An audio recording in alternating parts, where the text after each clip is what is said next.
What's up, everybody, and welcome to episode 276 of Two Amazon Sellers and a Microphone, brought to you by Solozo. And today we're talking about making serious cash with online arbitrage, big dollars with online arbitrage, and we're going to talk about wholesale as well. But joining us, we've had this guest on.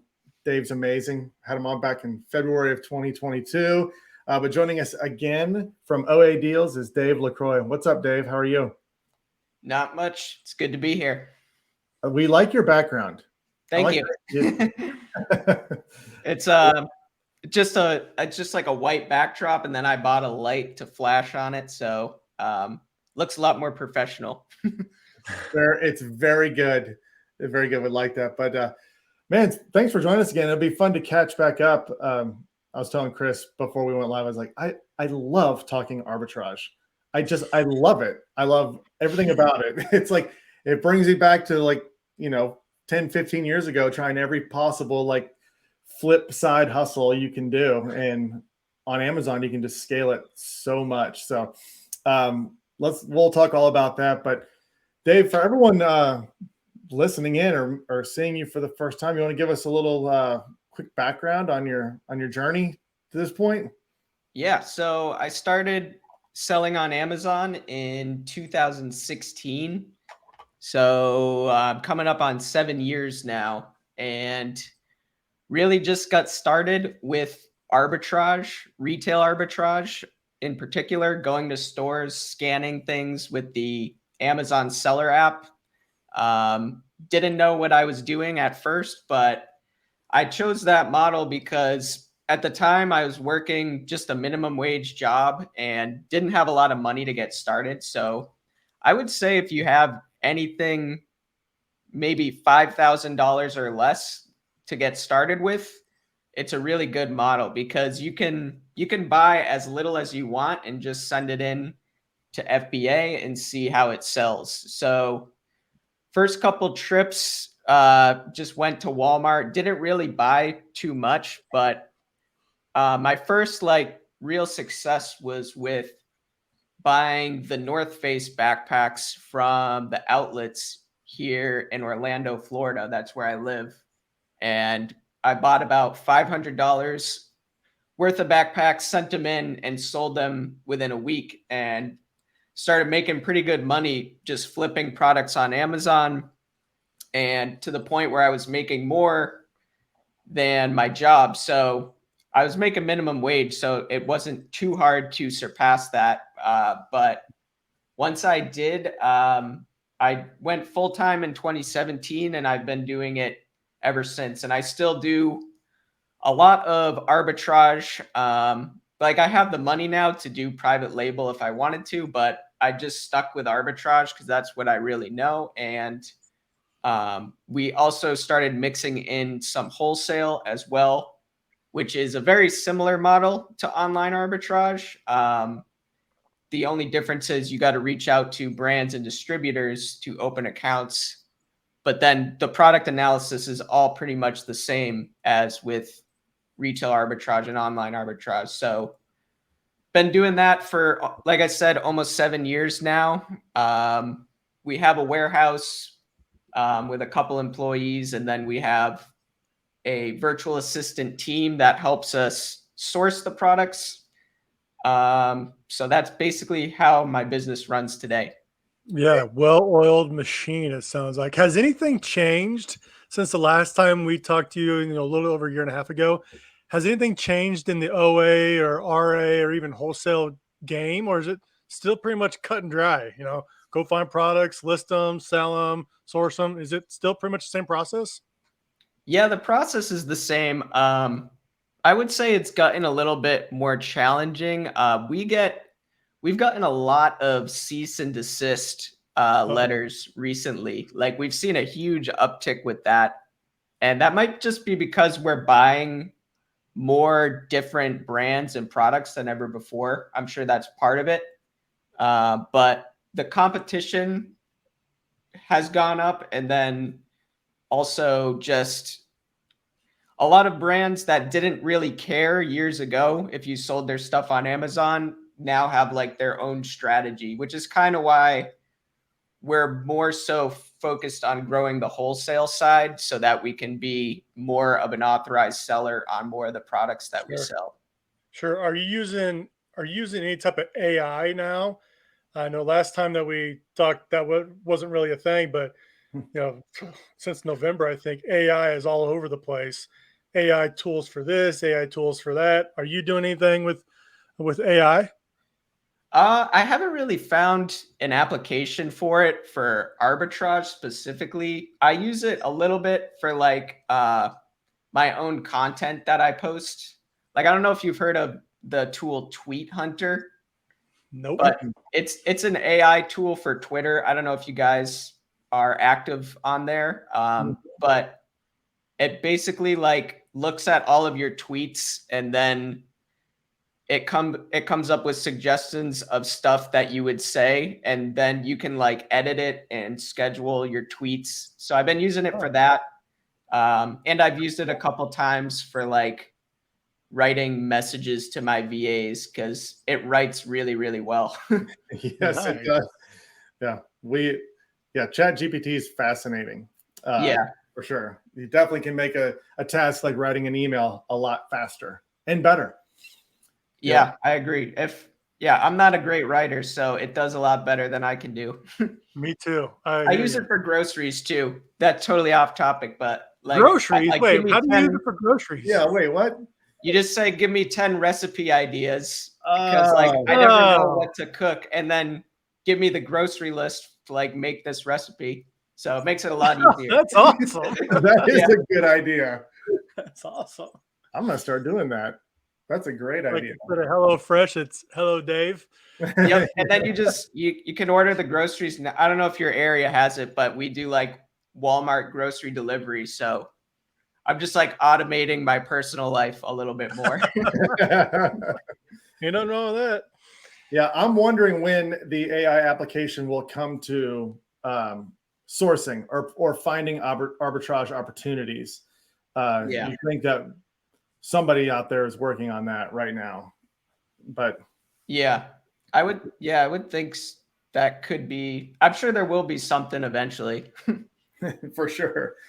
Let's talk about your structure, your business structure. So I know, you've grown your team. You mentioned that you've got VAs that are focused on sourcing and probably purchasing, having the stuff shipped to your warehouse. I'm sure you have teams that are managing your repricing strategies and everything else. How do you manage that? I mean, is it a large team, small team, and do you delegate the different tasks to each of them, or do they have their own portfolio of the products that they're managing? How does that look? Most of our VAs do pretty much the same thing, which is just going out and trying to source new leads for us.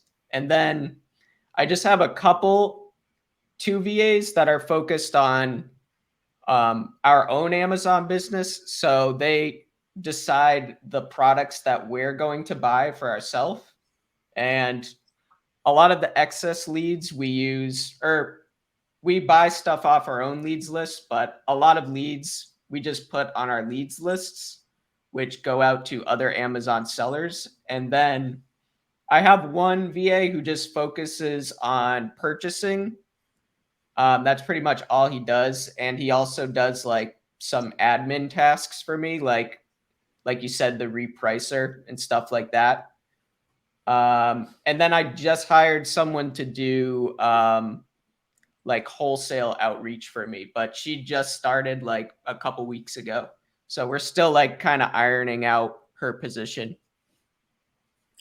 There's so much with I mean, I've been doing it now for a while, for at least a year and a half. I am one of your leads list clients, so everyone can know that your lists are fantastic. I found some phenomenal buys off there. It makes the job much easier. That's, sourcing manually is difficult and very time consuming. So having a list like that has been helpful in me sort of trying to grow in this business model. And so talk about what a good lead looks like. What are your criteria when you're trying to figure out if a product is going to be good for arbitrage or not? So it's really all about the Keepa analysis with products. Like a lot of my newer BAs, they'll ask me like, "Hey, what BSR bestseller rank should I look for?" And it really kind of depends on a lot of factors that you see with the Keepa, because a product could be out of stock for 6 months and the BSR goes up to 1 million. But if you look back a year on the chart and you see that when it's in stock at $50, and we could buy it for 20, it sells really, really fast. So there's no real hard and fast rules that we follow, like a criteria we're looking for. It's more just on the Keepa analysis, and that comes with just looking at a lot of charts and getting experience with it. What about the number of other sellers? How does that play in? So that will depend on the velocity of the item. So if it's like a sub 100 rank selling thousands of times per month, then that product can handle a lot more competition than one that's not ranked that well. So if it's only selling 10 times a month and it's got 10 sellers on it with a competitive price, then that's probably something we would pass on. What about the ROI you're targeting? We'll usually look for, again, it kind of comes down to velocity. So if it's got really stable pricing and it's only 15% ROI, but we know we can sell a lot of them, then that's something we'd buy. But if it's a slower selling item, like a few times per month, then we obviously want to see a much higher ROI. All right, this is something that I've just been dying to ask because happens all the time. I'll make a buy. All the numbers look good, stable pricing, good ROI. I make the buy. I'm selling through my inventory, and then the price plummets. And then I'm like, how long do I wait before I make some decision on liquidating, dropping my price down and recouping some of my money? Or do I just leave it in there and let it go until at some point it sells at the price I want? Where's your cutoff on that? So usually we'll give it like 30 days or so. And then we'll start lowering our price after that to somewhere around break even or like a lower ROI, like 10%. And then after 60 days, we'll usually just price it to sell, because we don't want to be racking up storage fees and stuff like that. And again, a lot of it, the best way to do it, in my opinion, is just to look at the Keepa chart. Because like some things you can tell after 20 days that there's little to no chance that the price is going to recover. So you're better off just like getting rid of it and getting that money back and reinvesting it in good product. Because then you're just going to sit on it for longer, and you might end up actually selling for less like a month from now than if you would just get rid of it at that time. So what do you recommend for people on like an initial order? I'll do things. Typically I'll try to buy as many units that gets me to like the free shipping to get to me, or maybe a little bit more if there's a lot of sales. But I'd like to take like an initial, whatever that is, 10 to 20 unit quantity to validate it first. Are they selling? And then before I buy, 100 of them, did I sell all through those 10 or 20? And is the price still stable? What are you typically doing? Are you making large purchases right off the bat on, I guess, like blind leads, like you haven't actually sold them yet? Or is there like a minimum that you're usually starting with for a new product? Yeah, we do something similar, like 10 to 20 units, like you said, to get started. So it kind of depends on the website too. Like if we have experience with a site and know that we could order more and we've done similar products in the past, then we'll order more. But usually I would say around 20 units is like the average for an opening order for us. And then like if something does really well and it's still available, then we've had a couple products recently that we've ordered like 100 units each of. And then what about, I mean, a lot of the things that come on your lists they're discounted for there's a promotion going on at the retailer or this website where the product is 40% off temporarily or whatever. That's going to be limited in time. Yeah. You could take advantage of that. What does that do in changing your buying approach? Do you try to buy as much as you can in a situation like that? Or are you still running with a smaller test amount? It kind of depends on the site. Like as you get more experience, you start to notice patterns, and you can track trends of like how often a site will run a sale. So like Walgreens, for example, they run a sale like pretty much all the time. So it's like if they've got a sale going on, I'm not going to like stress, oh, I got to like buy this week, because they're probably going to have something else. But there's like a couple stores. One that I can think of that I know of, they like do a Black Friday sale, but that's like pretty much their only sale all year. So like last year we spent like $60,000 at this one store just on Black Friday, but because we know like we're getting it at this low price, and then nobody else is going to be able to buy that low. So we take advantage of it when we can. Yeah, I may have to change my approach to sales. I mean, because for me, I have not built out a team of VAs or anything else for the arbitrage aspect of my business yet. So for me, the attractive part was, can I find something where there's a mismatch between like Walmart and Amazon's price, but something that I could buy forever from a Walmart or a Target or whatever retailer it is, and just find 100 products that I can just keep reordering and keep reordering. But those are sometimes unicorns. Yeah, I would say that's probably a misconception of arbitrage, especially online arbitrage, is there are replenishable products, but I don't think there's any replens that last for years on end.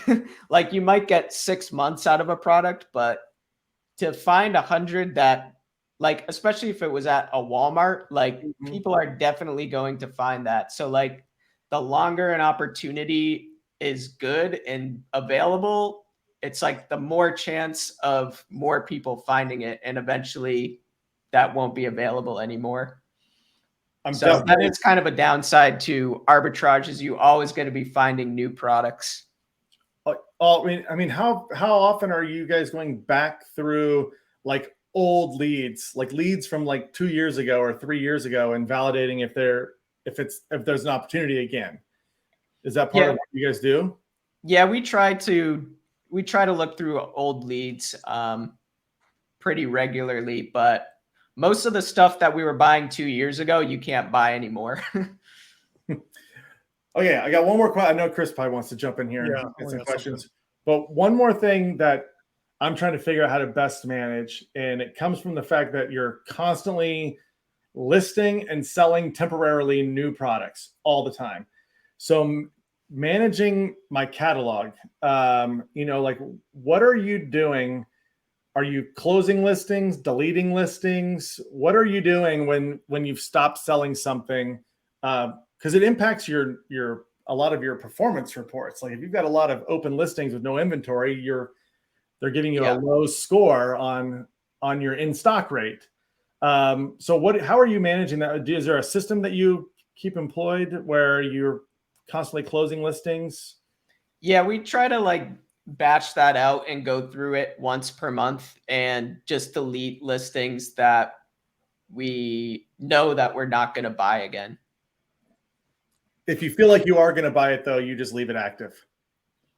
Yeah, but most of the products that you buy with OA, you don't end up buying again. So um, a lot of stuff ends up getting deleted. With Q4 coming up, is there certain categories you're focusing on right now? Are you stockpiling on certain products to get them ready to ship in Q4? And then when you do that, like what is the cutoff date that you use to get those products to make sure that they're checked in time? Is there a certain metric you have to hit, or are you prepared for Q4? What's that look like on Q4? We don't really really change our approach too much when it comes to Q4 because we kind of know like everything from Black Friday to Christmas is usually websites that have really, really good sales. It's like the best buying time of the year for us. So we don't actually buy all that much leading up to Black Friday, or we don't buy like extra because we know the sales are going to be better when Black Friday hits. And we actually like really pick up our buying from Black Friday to Christmas. And we don't really worry about any kind of cutoff date because unless you're doing something super seasonal like Christmas decorations or something, then like stuff still sells really well in January, and we want to be taking advantage of the rock bottom prices when we can. So um, a lot of people ask me about like cutoff dates for Christmas, and it's like the best strategy is just keep buying like while the sales are good, because like this time of year, for example, it's much harder to buy profitable inventory than it is around Black Friday. Interesting. Last time you were on the show, you were talking about wholesale and growing your wholesale. What have you done on that side of the business? What's going on with wholesale, and how's that different than OA? So to be honest, I haven't been like consistent enough with it. So it's something I got to get better at. And we've opened some accounts that do well for us. But I recently just hired a VA to do more wholesale outreach for me, because when it comes to wholesale, you just really have to be consistent with trying to reach out to brands and distributors every day.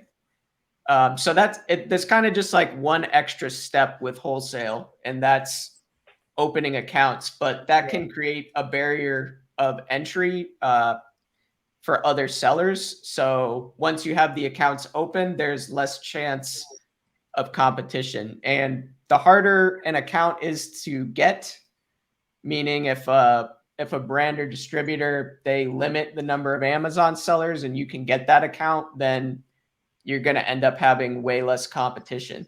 Interesting. Do you What about use- on Walmart? Are you doing anything on Walmart? No. No. Okay. Good to know. Do you use your OA sourcing to help find opportunities for wholesale? Yeah, definitely. So we see a lot of brands that do really well for us, and we're like trying to find distributors for those products, because a lot of the brands that are good for arbitrage are also good for wholesale, because you kind of want to be looking for products that have like 3 to 10 FBA sellers on average. You don't want things with just 1 or 2 sellers for the entire history of the product, because that means it's probably a private label product, or the brand has like 1 authorized seller that they work with. So there's a lot of overlap in the types of brands and products.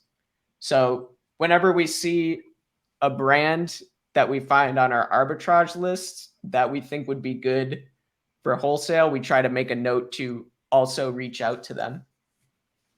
One thing that can be a challenge for a lot of sellers, either starting in RA or OA or probably even wholesale, is they're gated from either that brand or that category. Ungating, I feel like, was potentially easier years ago.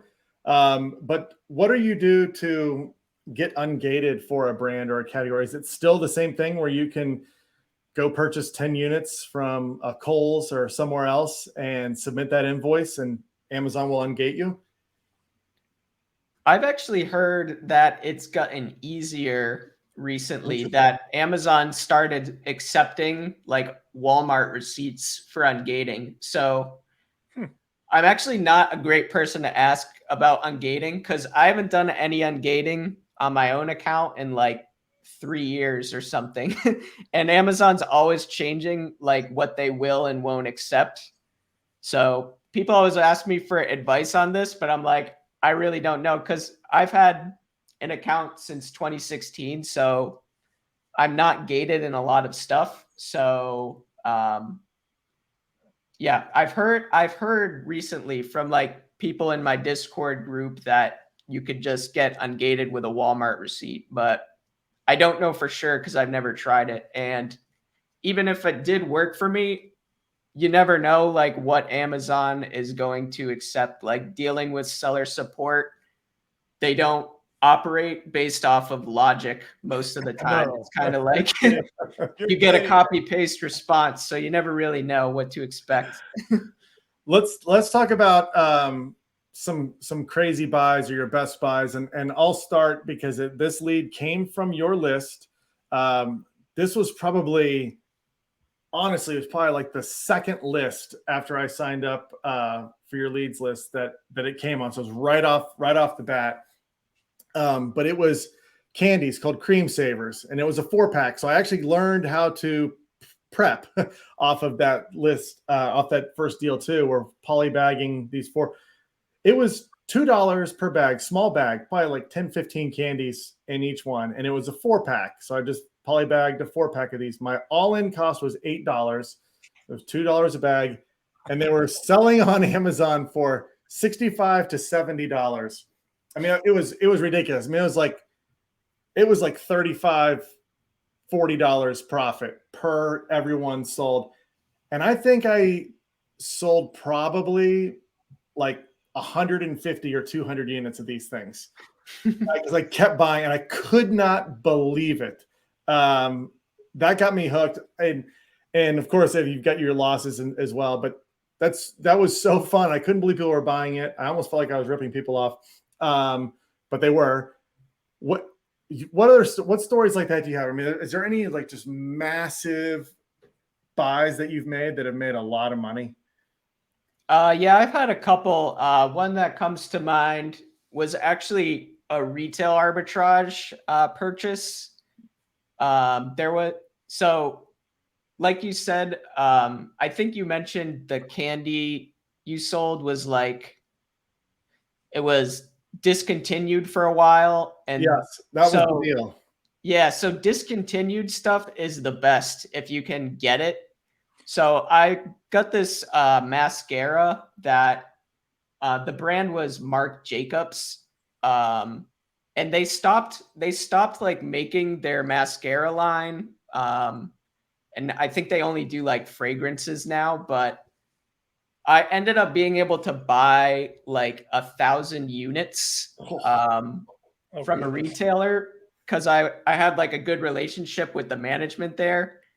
And they actually like lowered their price because they were trying to liquidate them. So they normally retail for $27 and I bought them for like $9 each, but I knew that they were like completely gone. So I just sat on them for like a couple months and all the other Amazon sellers went out of stock. And then I was selling them for like $50 each because I was like one of the last sellers in stock. And like I said, I got like 1,000 units. So that made me a lot of money. I love that stuff. I love it. Yeah. I love it. I get so excited talking. You need more leads list. I know. I mean, like I was telling you before we went live, Dave, I was like, I've got there's so many different things that I'm doing. And it's like, I want to focus more on OA because it's really simple math. It's if you've got a good process down and you can get to where it's going to be like on average like a 30, 35, 40% ROI on your money.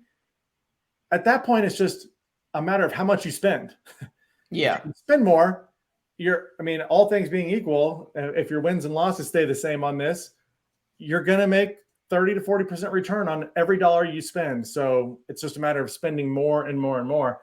And I have fallen short on that, but that's why I was excited to have you back on, because every time I do something like this, I get reinvigorated to go harder and do more. But am I wrong?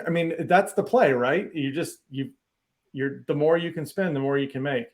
Yeah, pretty much. I think in reality, the return ends up being less than what you expect. Like if you find an item and it's at 65% ROI, a lot of times that'll come down to like 30. But as long as you're like leaving a decent margin for error with your buys, even if it comes down a little bit, then you should still make a decent return. And by decent, I mean like 20, 30%, which is pretty good compared to like the stock market. And you can turn that over like a bunch of times throughout the year. So it can end up being more than that. Well, you bring up a good point. That is the beauty of this is you could turn your money monthly on this. So that 20% ROI over the year turns into a much bigger ROI on that same dollar. Yeah, exactly.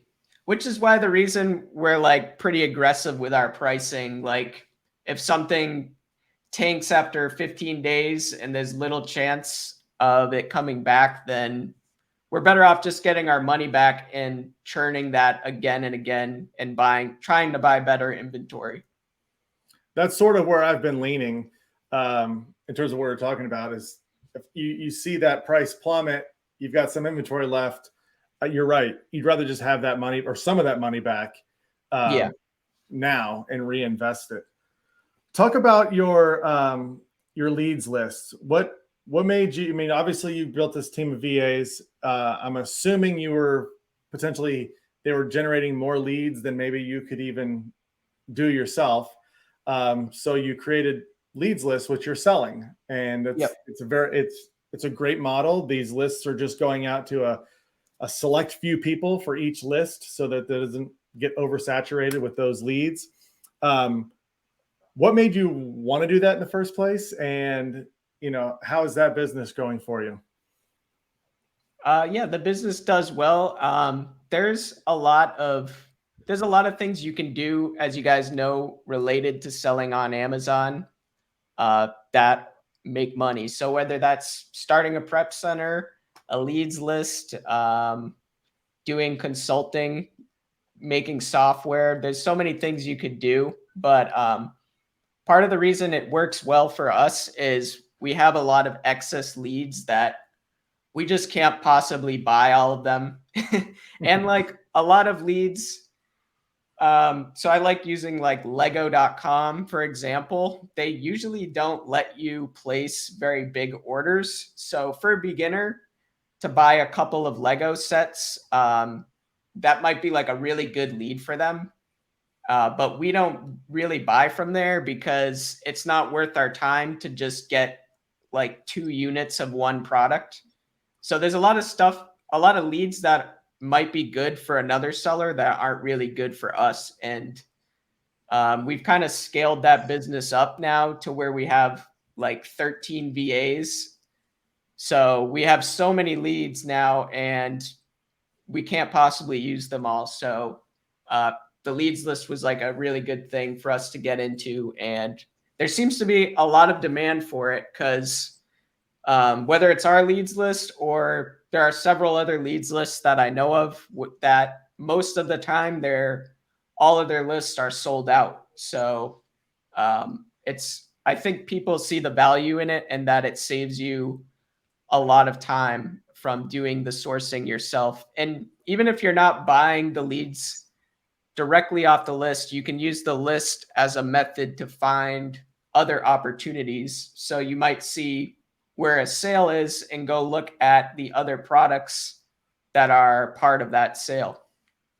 Absolutely. I mean, I found on your leads list, I mean, it'll be a variation of a product that's on the lead, but there'll be 9 variations on there. And there's those other variations are in the same boat where they do meet the, the goals, like the numbers look right for buys. So there's a lot of ways.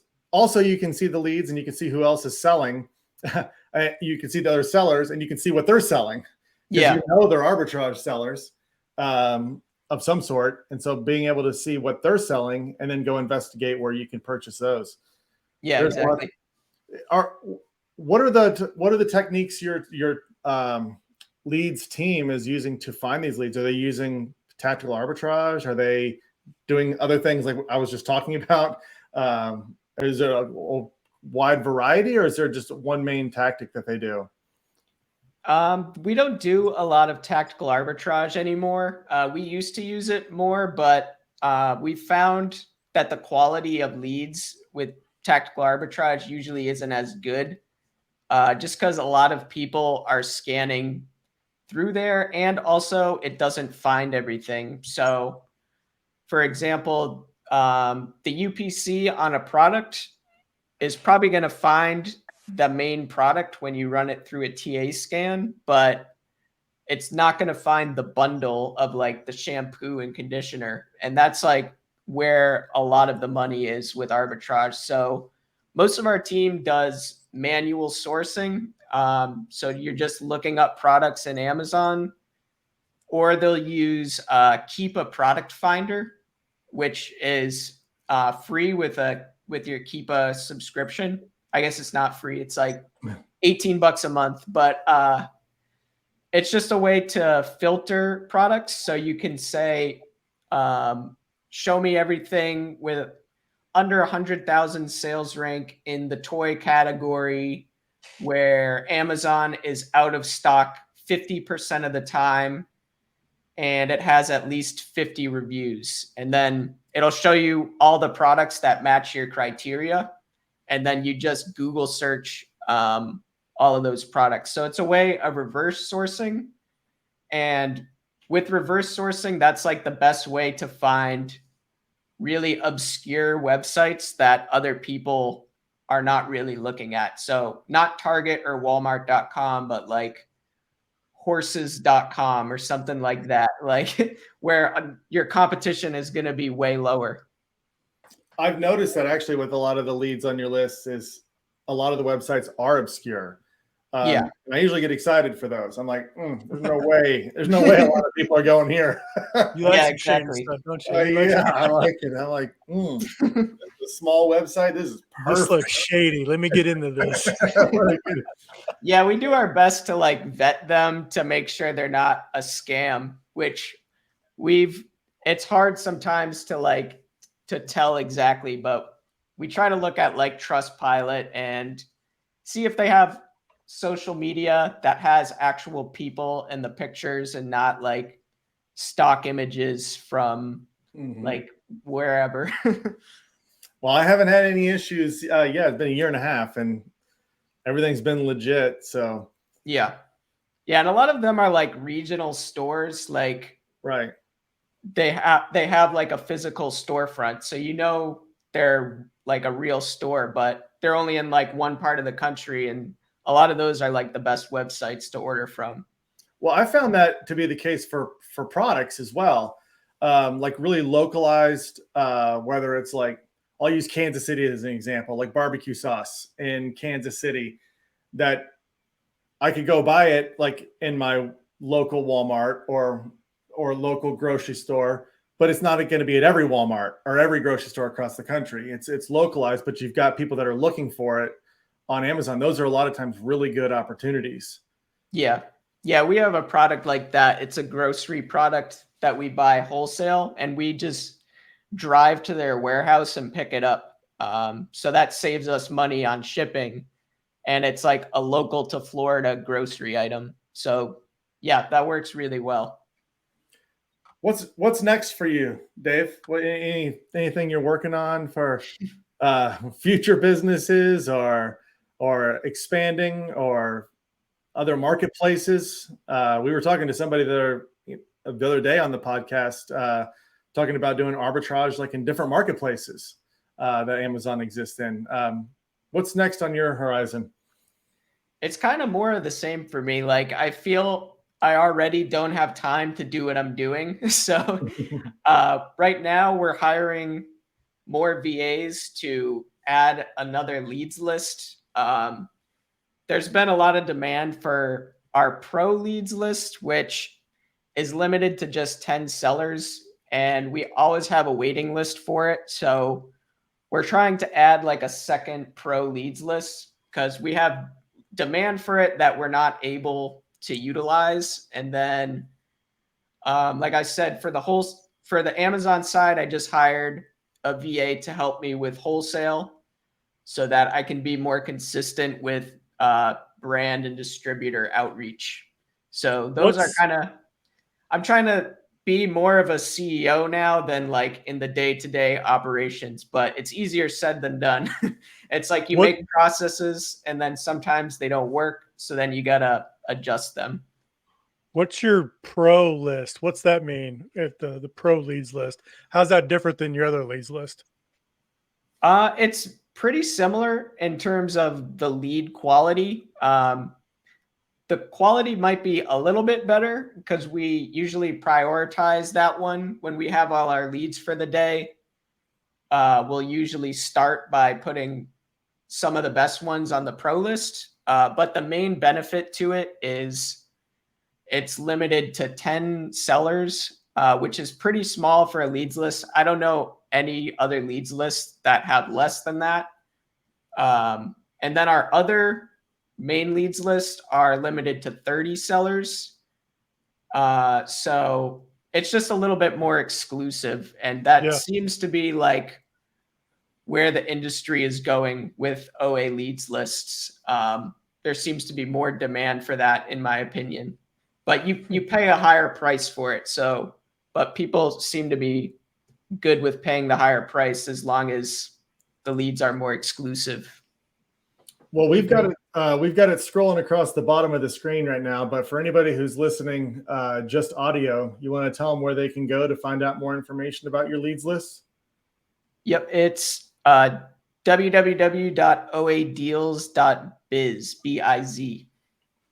Well, we will make sure that that's in the notes, the podcast notes, and the descriptions on YouTube and everywhere else where this is going to go. So people can go check it out, oadeals.biz. Dave, thanks so much for joining us. This has been fun. I mean, like I said, I love it's fun. I love talking arbitrage. You guys got to have me back on in another year. we'll try not to wait so long this time. Yeah, see what you're up to. Exactly. Yeah. But again, thanks so much. We really appreciate it. And thanks everybody for tuning in today. Have a great weekend. We'll be back at it again next week. See ya.